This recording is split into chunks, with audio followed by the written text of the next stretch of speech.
Subscribe now and press the bell icon. Never miss an update. Recording studio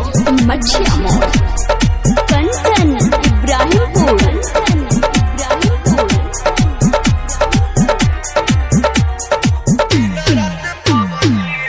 तोहके भूले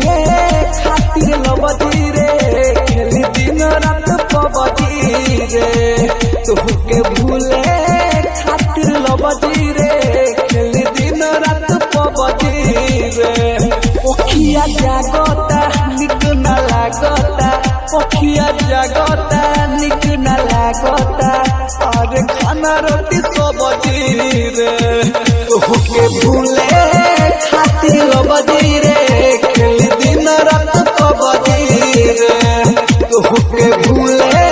खातिर लबदी रे रोज खेलता नी पबदी रे अब कमला के छोड़बे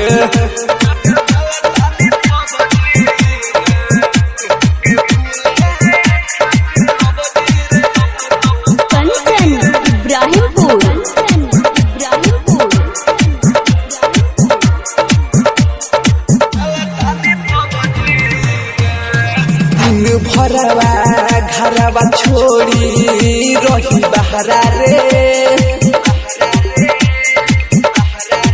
हो प्यार कोई के धोखा दी होले जखम गहरा रे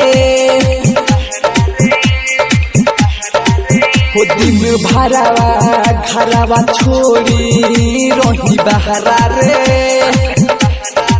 हो प्यार कोई के धोखा दी होले जखम गहरा रे सुन तोरा चक्कर में पिटता रे बाबूजी रे